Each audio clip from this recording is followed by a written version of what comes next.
Jain MGS में आपका स्वागत है। आज हम लोग जानेंगे सोडियम बाइकार्बोनेट, खाने का सोडा। जो सोडियम बाइकार्बोनेट होता है NaHCO3, इसको कैसे बनाया जाता है तथा इसका उपयोग कहाँ कहाँ पर किया जाता है, इसके भौतिक गुण क्या होते हैं तथा रासायनिक गुण क्या होते हैं, भौतिक और रासायनिक गुणों को भी समझा जाएगा।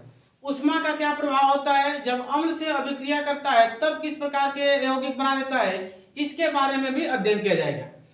सोडियम बाइकार्बोनेट, जो सोडियम बाइकार्बोनेट होता है इसका रासायनिक नाम होता है सोडियम बाइकार्बोनेट।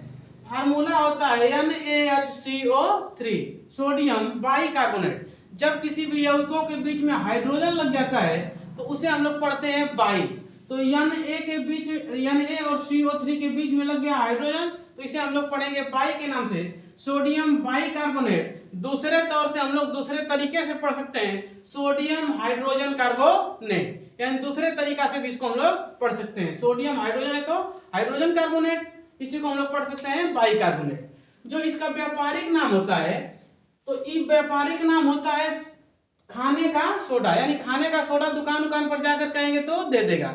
अगर दुकानिया पर जाकर कहने लगेंगे हमको चाहिए, जाएंगे दुकानदार से कहेंगे हमको सोडियम बाइकार्बोनेट दीजिए, कौन दुकानदार रहेगा वैसा पढ़ले लिख लेना रहेगा तो कहेंगे कहाँ मांग रहा है सोडियम बाइकार्बोनेट, तुरंत आपको झाड़ उड़ के भेज देगा।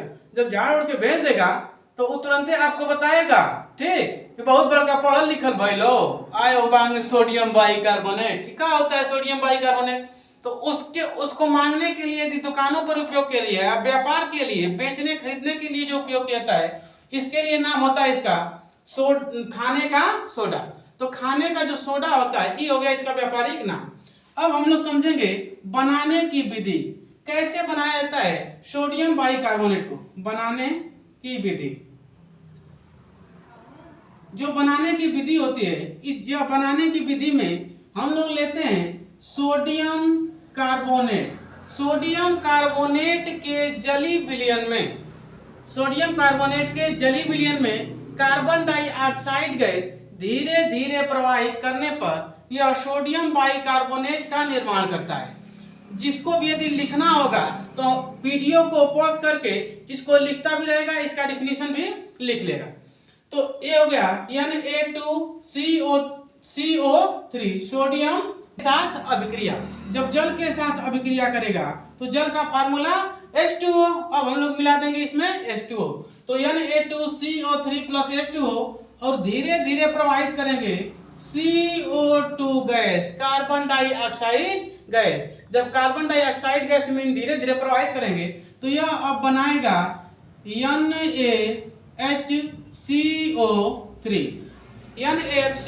अब इसका हम लोग बैलेंस कर लेंगे। इधर देखेंगे सोडियम 2 है, कार्बन की जो मात्रा है, कार्बन की भी मात्रा इधर देखेंगे 1 है, इधर यहाँ हमको कार्बन की मात्रा दिख रही है 2। जो हमको दिख रहा है ऑक्सीजन, तो ऑक्सीजनों का जो मान दिख रहा है, या ऑक्सीजन का मान दिख रहा है 2, 1, 3, 3, 6। ऑक्सीजन कितने दिख रहे हैं? 6। तो जो ऑक्सीजन 6 है, इधर यहाँ हमको ऑक्सीजन कितना दिख रहा है? 3।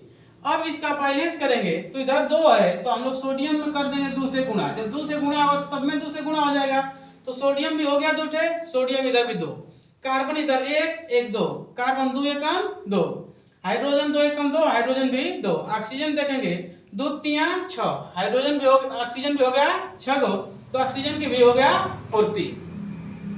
अब ऑक्सीजन 6 हो गए तो इधर भी काउंट करेंगे 3 4 2 6, ऑक्सीजन भी इधर हो गया 6।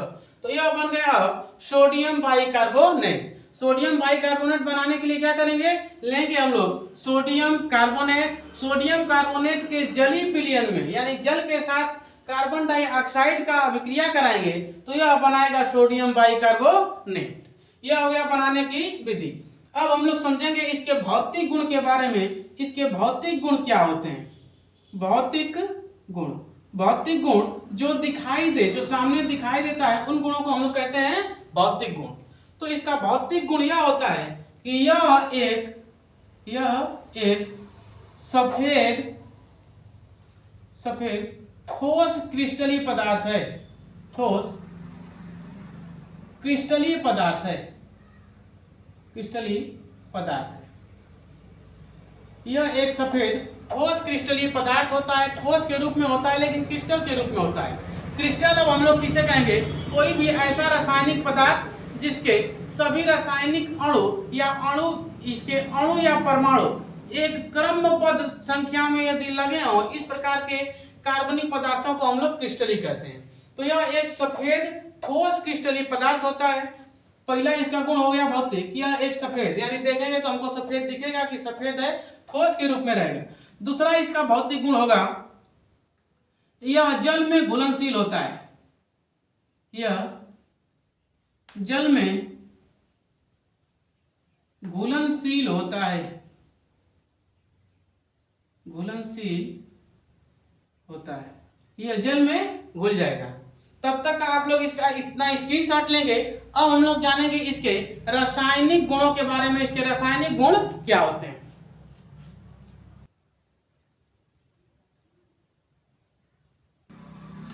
अब हम लोग जानेंगे इसके रासायनिक गुणों के बारे में, इसके रासायनिक गुण क्या क्या होते हैं।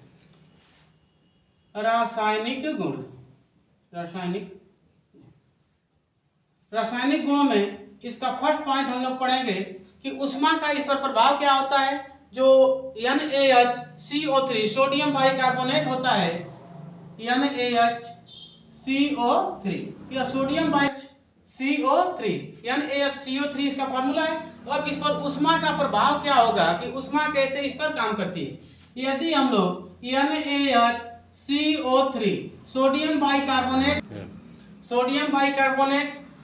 जो सोडियम बाइकार्बोनेट है, यदि इसे हम लोग गर्म करते हैं, यदि गर्म किया जाएगा तो यह फिर से बदल जाता है Na2CO3 सोडियम कार्बोनेट, H2O जल तथा कार्बन डाइऑक्साइड में बदल जाता है। यदि इसे हम लोग 100 अंश ताप पर गर्म करते हैं, 100 अंश सेल्सियस तापमान पर गर्म करें तो फिर से बदल जाता है Na2CO3 plus H2O plus carbon dioxide के रूप में पुनः से बदल जाता है। ये हो गया इसका रासायनिक गुण। रासायनिक गुण में फर्स्ट पॉइंट हो गया। दूसरा इसका हम लोग पॉइंट समझेंगे अम्ल से अभिक्रिया। दूसरा पॉइंट इसका हम लोग समझेंगे अम्ल से अभिक्रिया। अम्लों से अभिक्रिया करता है तो क्या बनाता है, क्रिया। जब ये अम्लों से क्रिया करता है तो अम्लों से क्रिया करने के फलस्वरूप क्या क्या बनाता है, कैसे बनाता है, इसको हम लोग देखेंगे। यदि NaHCO3 सोडियम बाइकार्बोनेट को एक HCl से यदि हम लोग अभिक्रिया करा लें, हाइड्रोक्लोरिक अम्ल से यदि अभिक्रिया करा लें, तब यह क्या बनाएगा। अब यह बनाता है सोडियम बाइकार्बोनेट हाइड्रोजन क्लोराइड से अभिक्रिया करने के फलस्वरूप बनाता है NaCl। Na अभिक्रिया करेगा Cl से, तो Na जब अभिक्रिया करेगा तो सोडियम का आयन होता है +1 और Cl का आयन होता है -1। ये दोनों जब अपने बेसी रूप में आएगा तो बेसी रूप में आने के बाद हाई एक आके लग जाएगा यहाँ, यह वाला जाके लग जाएगा यहाँ। तो किसी भी संख्या का घात 1 यदि संख्या है तो उस संख्या का घात 1 लिखा नहीं जाता है। अब ये अभिक्रिया करने के बाद क्या बना लेगा, NaCl। तो ये बन गया NaCl। तो यह बनाएगा NaCl तथा इसका एक हाइड्रोजन जल के साथ, इसका एक हाइड्रोजन क्लोरीन हाइड्रोक्लोरिक का और NaHCO3 का इसका एक हाइड्रोजन, यह दोनों हाइड्रोजन मिलकर बनाएंगे। हाइड्रोजनों के कितने हो जाएंगे, इस संख्या को कितनी हो गई, 2 H2। और जब H2 हाइड्रोजनों की संख्या 2 हो जाएगी तो यह एक ऑक्सीजन से अभिक्रिया करके बना लेंगे जल। अब इसके साथ देखेंगे तो ये बचा हमको सिर्फ कार्बन डाइऑक्साइड। जब कार्बन डाइऑक्साइड बचा, फिर से देखेंगे इसको, यह अभिक्रिया के फलस्वरूप जब अभिक्रिया करेगा तो यहाँ Na है, Na का आयन होता है 1 + 1, यह क्लोरीन का आयन होता है -1, NaCl से अभिक्रिया करेगा तो ये बनाएगा NaCl सोडियम क्लोराइड प्लस एक हाइड्रोजन इसका अम्ल का, एक हाइड्रोजन सोडियम बाइकार्बोनेट का। ये दोनों हाइड्रोजन मिलाकर बना लेंगे 2 हाइड्रोजन, और 2 हाइड्रोजन जब एक ऑक्सीजन के अणु से मिलते हैं तो क्या बनाते हैं, जल। अब ये हो गया जल H2O। अब इसके साथ देखेंगे बचा हमको CO2 कार्बन डाइऑक्साइड गैस। यह गैस है तो बनते समय कहाँ निकल जाएगी, बाहर, यह निकल जाएगी बाहर। तो यह हो गया इसके रासायनिक गुणों में 2 गुणों को पढ़ा गया। यदि सोडियम बाइकार्बोनेट को हम लोग 100 अंश सेल्सियस ताप पर फिर से गर्म करते हैं तो यह बनाएगा यानी H2CO3 सोडियम कार्बोनेट प्लस जल तथा कार्बन डाइऑक्साइड गैस बनाता है। तो जब गैस बनेगा तो ये गैस भी उड़ जाएगा। यहाँ भी यदि सोडियम बाइकार्बोनेट को हम लोग HCl से हाइड्रोक्लोरिक अम्ल से अभिक्रिया कराते हैं तो यह भी क्रिया करने के बाद बनाएगा नमक, जल, कार्बन डाइऑक्साइड गैस। तो इन प्रकार के यह बनाएंगे यौगिक। कितना बन गया? अब हम लोग समझेंगे इनका उपयोग हम लोग कहां कहां पर करते हैं। उपयोग, इसका जो उपयोग है अब हम लोग उपयोग कहां कहां पर करेंगे। तो इसका पहला उपयोग, पहला पॉइंट होगा पेट की अम्लीयता को दूर करने में। पेट की अम्लीयता दूर करने में, पेट की अम्लीयता दूर करने में। कभी कभी ऐसा होता है कि आदमी बिना समय का यानी उसकी जो टाइमिंग है अपने टाइमिंग पर यदि भोजन नहीं करता है तो उसमें एसिडिटी की मात्रा बढ़ जाती है। तो जो उसको डकार आएगी वो खट्टी डकार आने लगती है। उसी को हम लोग कहते हैं पेट की अम्लीयता का बढ़ जाना। या अधिक भोजन कर लेता है, अधिक गर्म भोजन कर लेता है तो ये भोजन जल्द पचते उचते नहीं है। अधिक गर्म भोजन कर लेना, आवश्यकता से अधिक भोजन कर लेना। अब उतना भोजन कर लेगा कि हाँ करने के बाद मुंह में दिखाई देगा। तो ऐसे भोजन जब पचे उचेंगे नहीं तो जो पेट में होगा तो पेटवा से आने लगता है डकार, तो वो आएगा अम्लीय डकार। तो इसी की अम्लीयता को दूर करने में, कम करने में प्रयोग किया जाता है खाने वाले सोडा का। अब दूसरा उपयोग इसका हम लोग करेंगे अग्निशामक यंत्रों में। अग्निशामक यंत्रों में, अग्निशामक यंत्रों में इसलिए इसका प्रयोग करते हैं क्योंकि जब इसका हम लोग प्रयोग करेंगे अग्निशामक यंत्रों में, इसको हम लोग हीट करेंगे तो यह हमको गैस देता है कार्बन डाइऑक्साइड गैस। और सभी अग्निशामक यंत्रों में कार्बन डाइऑक्साइड मिलाई जाती है। जो कार्बन डाइऑक्साइड गैस होती है यह आग को बुझाने में सहायता करती है, आग को बुझा देती है। इसलिए इसे अग्निशामक यंत्रों में भी प्रयोग किया जाता है। तीसरा इसका उपयोग कहां पर किया जाएगा? एक हो गया पेट की अम्लीयता को दूर करने में, अग्निशामक यंत्रों में किण्वन की क्रिया में भी उपयोग किया जाता है। किण्वन की क्रिया में, किण्वन की क्रिया में इसका उपयोग कहां पर किया जाता है? किण्वन की क्रिया में, जैसे रोटी बनाना है, डबल ब्रेड बनाना है तो डबल ब्रेड बनाने के लिए उनके रोटी जो आटा होगा, आटा के कणों को फुलाने में उपयोग किया जाता है। तो आटा देखेंगे घर से क्यों का विदाई उदाई होता है तो आटवा को गूंथ करो में सोडा मिला दिया जाता है, खाने वाला सोडा। अब वो आटा कुछ देर के बाद खिल जाता है तो उसी को खिलने के लिए छोड़ा जाता है 2 घंटा 3 घंटा।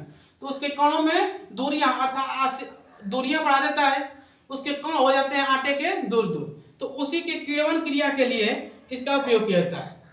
तब तक के लिए जय हिंद। अब हम लोग मिलेंगे अगले वीडियो में अगले पॉइंट के साथ। यदि आप लोगों को वीडियो अच्छा लगा तो लाइक, सब्सक्राइब एंड शेयर करें।